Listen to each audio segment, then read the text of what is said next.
All right, chat, listen up, man. We got the 6 most disturbing internet trends, man. I remember the internet trend that I think was disturbing to me was when people was jumping on the or running on the crates that you stack and they all fall down and shit. That shit was crazy to me. I wouldn't necessarily say it was disturbing, but it definitely was a little crazy. A little crazy to me. But we about to get straight to the vid, bro. If you're new to the channel, man, hit that sub button and let's get straight to it, bro. On June 3rd, 2022, an 18-year-old teen tragically passed away after falling in front of a truck in Tangerang, Indonesia. However, what made this particular incident stand out among the dozens of traffic-related deaths on Indonesian roads every day was that this was not an accident. Instead, this was the result of one of the most disturbing internet trends that was sweeping the country during this time. How the fuck is jumping in front of a truck an internet trend, bro? Yeah, niggas gotta be trolling, gang. It actually started back in chat, they gotta be trolling, but exploded in popularity in mid-2022. The trend was called the Malaikat Maut Challenge, or the Angel of Death Challenge in English. It involved TikTokers, mainly teenagers, playing a game with oncoming traffic, particularly loaded trucks. Their goal was to run out onto a busy street in front of a truck, hope it stops before hitting them without flinching, and post the video of the stunt online. But completing this dangerous challenge successfully was a lot harder than many of its unfortunate participants realized. Most of them jumped onto the road as the truck got extremely close, giving the driver virtually no time to notice them and apply the brakes. But even when drivers had enough time to see the kids performing these stunts, they still couldn't slow down in time to prevent tragedy. Trucks usually carry heavy cargo, and that weight doesn't stop on a dime. The heavier the load, the longer the braking distance, sometimes stretching dozens of meters even after the brakes are fully pressed. So by the time the drivers reacted, it was already too late. Gang, I know they're just kids, bro, but I mean, fuck sakes, bro. He said, somebody in the chat said that has to be trolling because even looking at a truck is scary. That's what I'm saying, bro. How the fuck do you run out in like the truck, a semi truck? Chat. Let me just make this clear. A semi truck is big as the fuck. So imagine you running out and a semi truck is going at least, let's say, for say 35 miles per hour. You run out and you expect the truck to just stop? Because even if it does stop, it's going to take a lot for it to stop. And it might fucking flip over. You never know. But that's crazy, bro. That's crazy. Not to mention the fact that this trend was also putting the truck drivers at risk, both physically and psychologically. I'm saying. For one of these cases involving a 14-year-old participating in this challenge, the driver fled the scene, likely out of fear of facing criminal charges. If he had instead stopped and cooperated, the footage of the teenager's friends captured for TikTok would have proven his innocence. But by running away, he turned himself into a hit-and-run suspect, potentially jeopardizing his job and even his freedom depending on the charges he received. Following the incident in Tangerang, Indonesian police acted quickly to prevent further tragedies. They managed to stop 14 more kids from attempting the same 14 more children doing this dumb shit? What the fuck? Continue to monitor the city over the upcoming months. However, the attempts in Tangerang, Indonesia were only a small part of the global trend that cost several lives and left many others with life-altering injuries over the next year. Thankfully, TikTok eventually stepped in and removed all content related to the Angel of Death challenge. And since social media validation was the main reason participants took part in this dangerous trend, the platform's ban caused it to gradually fade into obscurity. That's crazy, bro. I never heard of no shit like that. Happy slap. On the 21st of January 2005, the Tez magazine in the UK reported on a new trend spreading rapidly across the country, something they referred to as happy slapping. Contrary to its name, however, the trend was anything but happy. In essence, it involved people, often young adults or teenagers, going up to a random person, slapping them, recording their shocked reaction, and then sharing that video with others. Personal camcorders and phones with cameras were becoming a lot. You come up and slap me, bro, I promise you, that shit's not going in well, gang. I'm telling you. And then try to say it's a prank or some shit or it's a trend. Nigga, going up to slap a random person is not a fucking trend. Come on, bro. He said, man, driving next to one is a nightmare. Constantly think I hope it's going to be all right. I'm saying, bro, driving next to a semi truck is probably top 10 scariest feelings on this earth. A lot more accessible during this time, allowing the attackers to record their crime and share it as something funny. Chat, I be 10 to 2. I never 10 to 2. I'm always like these when I'm driving, chat. I'm always like these. But when I'm driving next to a semi truck, I'm like these. Matter of fact, nigga, I'm like these, chat. These happy slapping videos were shared all over the internet for the whole world to see. As for how this trend initially started, some reports from the time linked them to violent TV shows like Jackass and Dirty Sanchez. A big difference between these shows and the happy slapping videos, however, was that everyone on TV consented to enduring the pain on camera. The people filming happy slapping videos, on the other hand, usually targeted complete strangers and bystanders for what they perceived as social clout. As a media expert from that time explained it, "What we see the kids watching these shows doing is thinking, well, maybe I could stage my own scenes of pain and humiliation along these lines. Then with happy slapping, people are drawn in as random victims rather than the kind of voluntary performances we get in the shows that are being copied. I think happy slapping has become a shortcut in the eyes of the slappers to fame and notoriety among the people who see the images circulated on the web or sent to them via their mobile phones." And while that was already bad enough on its own, things quickly took an even darker turn. As time went on, the recordings became increasingly violent, likely in an effort to outdo one another and stand out in the sea of dozens, if not hundreds, of similar videos. Things went from humiliating but physically harmless slaps to coordinated attacks resulting in permanent injuries. One of the worst cases of this happened on August 31st, 2009 in South London. A 67-year-old retired care worker named Ekram Haq left the mosque on Church Lane in Tooting, England after the evening prayer, where he was then approached by two boys, 15-year-old Hamza Lazai and 16-year-old Leon Elcock, wanting to make a happy slapping video.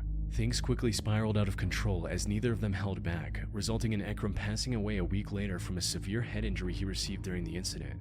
The two were... They killed the man and tried to say it's a trend, bro. How the fuck? And I thought the happy slapping shit was just probably like one slap to the face. No, like they were over whooping it and it ended up killing this man, bro. Eventually identified and arrested after police reviewed CCTV footage from a nearby camera. Both pled guilty to manslaughter. Dumbasses, bro. A 4.5-year sentence and Hamza sentenced to 3.5 years in prison. The happy slapping. And some people will say like these people are like kids, and I get it, but bro, when I was a kid, I never thought of doing no dumb shit like this. Trend as a whole eventually faded away after the UK and the surrounding countries started treating it as a significant threat to public safety. This is stupid, with bro. France even criminalizing it and giving it a punishment of up to 5 years in prison. I won't even have the balls to slap somebody when I'm a little ass kid, bro. 7th, 8th grade. Skullbreaker challenge. This is crazy, bro. On February 14th, 2020, 12-year-old Parker Smith was invited by his friends to film what seemed like a harmless jumping contest with them. He agreed, and on camera jumped the highest he could, but instead of landing safely on his feet, he fell backward and fractured his right arm. He was rushed to the hospital immediately, and fortunately made a full recovery over the following weeks. However, what seemed like a simple accident turned out to be part of a disturbing internet trend his two friends were attempting to recreate.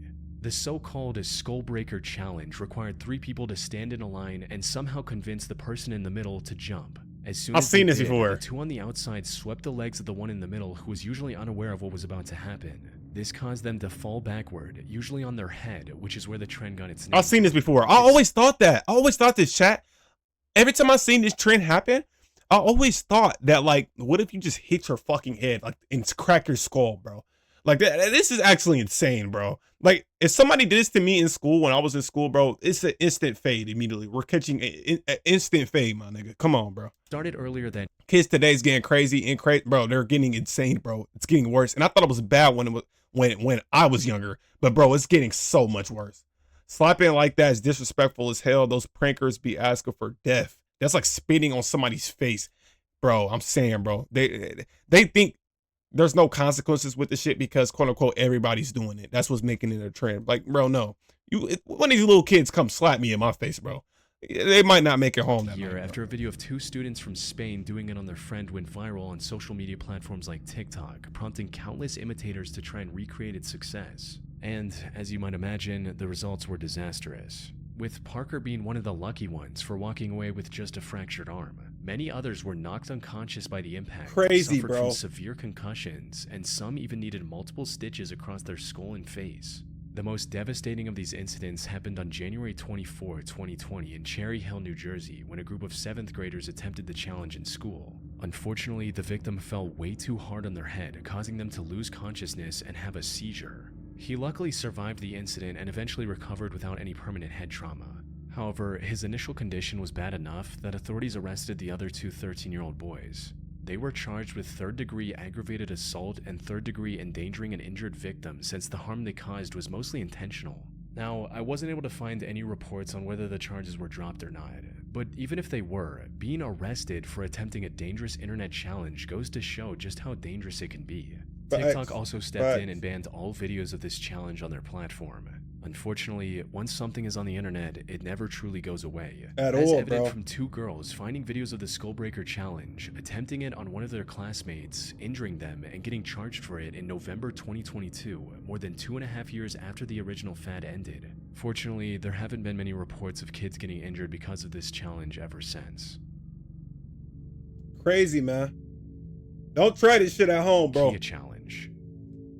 Near the end of 2020 and throughout 2021, authorities in Milwaukee, Wisconsin noticed a significant increase. Chat. I know exactly what he's talking about. I gotta say it before he said it. Kia boys, man. Hey, so for all my people who don't know who the Kia boys are, man, they go around and steal people's Kias. The Kias are obviously the cars, bro. One of my friends, quick story time, one of my friends' Kias got stolen, man. He parked it outside his house like a normal person in the driveway. Somebody broke in and stole it, and they don't need your key to steal the car. I think they get like a screwdriver and they use the screwdriver to steal the Kia, bro. It's actually insane, bro. Car theft. What made this even stranger was the fact that the majority of these stolen vehicles were either from Kia or Hyundai, with theft of these particular cars doubling or even tripling in some areas compared to previous years. However, before investigators could determine the cause of this surge, the situation spiraled beyond their control. The fuck? That bitch on fire, nigga! Put simply, stealing Kia and Hyundai cars became an internet trend called the Kia Challenge. It began on July 12, 2022. Look, this shit right there, that's all they have to do. They don't need your key, bro. Like, my girl got a Kia, bro. I told her not to get that shit, bro. Kia boys went viral for demonstrating just how easy it was to steal Kia and Hyundai cars manufactured between 2011 and 2021. All a thief needed was a screwdriver and any regular USB cable, since the connector just so happened to be the perfect size and shape to jumpstart the vehicle. This is crazy. This was a major hardware-level security flaw in dozens of car models, and there was no permanent way to fix the problem either. Now, the original Kia Boys video was eventually taken down by TikTok, but the information was already out there and it already sparked the Kia Challenge. Teenagers across the US started breaking into Kias and Hyundais and posting their stunts on social media to participate in the challenge. While the stolen cars caused a massive financial burden for hundreds of innocent residents, the real danger of the Kia Challenge came from what many of the thieves did once they had taken control of the vehicles. Since many of them had no intention of actually profiting off the stolen cars and were only doing it for the internet, they began taking the cars for reckless joyrides around town, just putting dumb their shit. lives and the lives of everyone else on the road in extreme danger. And chat, I also heard you can't stop them once you jump started with the USB cable. So that's tough. They literally just crash your car after you're done. Like my friend said, the police called him, and we live in Akron, and he said they found his car in Cleveland. Crashed, bro. It was tough. One of these joyrides led to a police chase, which eventually ended with the out-of-control car slamming into the concrete barrier and the teenagers who stole the car trying to flee on foot. The most disturbing of these incidents occurred in Buffalo, New York in October 2022, where a stolen Kia ride ended in a fatal crash, taking the lives of 4 teenagers. In total, the Kia Challenge resulted in the loss of 8 lives before the disturbing trend was shut down by TikTok and other social platforms. Kia and Hyundai also had to settle a class action lawsuit for $200 million over the dangerously lax security in their cars. Facts.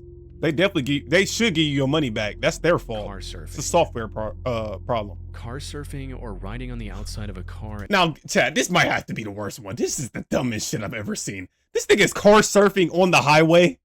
Get this fucking dummy off this car, bro. This might be the most dumbest shit. This might be dumber than all the other ones, bro. As if it were a surfboard, has existed as a trend long before modern social media was even a thing. You said in Dubai, people leave their cars open with key in there. That's crazy. You're just asking for your car to get chalked, bro. If you leave your keys inside your car, that might be dumb. Like, unless you got like a code to get inside your car. That's the only way I can understand. But even I have a code inside my car. I rarely leave my keys in there. If I do leave them in there, it's on accident, bro. It started gaining popularity in the early 1990s, compelling teenagers and young adults to speed down the highway while precariously balancing themselves on top. Today, most modern cars don't have much to hang on to on the outside to improve aerodynamics, which makes this already high-risk activity even more deadly. It only takes one small slip for even the most daring car surfer to fall into the road. Something that's evident from a 2008 CDC report, which revealed that 58 people lost their lives while engaging in car surfing. Crazy, bro. And 41 others were severely injured since 1990. Unfortunately, the rise of social media and the desire to go viral with outrageous stunts have only driven that number higher ever since. Most recently, in May 2023, a 16-year-old boy tragically lost his life while car surfing out the back window of a car when the vehicle lost control and rolled over. Sad, He man. would have almost certainly kept his life if he were in his seat with a seatbelt. I can argue, chat. I think the driver needs to go to jail for that shit. Like their friend or whoever's driving. I feel like they need to go to jail for that shit. No cap, bro. No cap. Sadly, the car surfing trend is just as alive today as it was 3 decades ago, and shows no signs of fading away anytime soon. That shit's dumb, bro. If I seen that shit on the highway, I actually like Blackout spaz out. Like, what the fuck are y'all doing? The Blackout Challenge has existed long before social media. The goal in this challenge is to achieve a brief high that comes from cutting off oxygen to the brain by intentionally suffocating until you lose consciousness. However, while many assume that blacking out from lack of oxygen is perfectly safe in the long run, that couldn't be further from the truth. The rewarding high in this challenge is in reality a dangerous form of cerebral hypoxia where brain cells are deprived of vital oxygen. This can lead to seizures and hemorrhages. Even if someone survives the challenge seemingly unharmed, depriving the brain of oxygen for just a minute can cause permanent, irreversible damage. This can affect memory, reasoning, and other critical cognitive functions in the long run. The line between a fleeting, dangerous thrill and irreversible tragedy is terrifyingly thin, and once consciousness is lost, there is no way to control the outcome.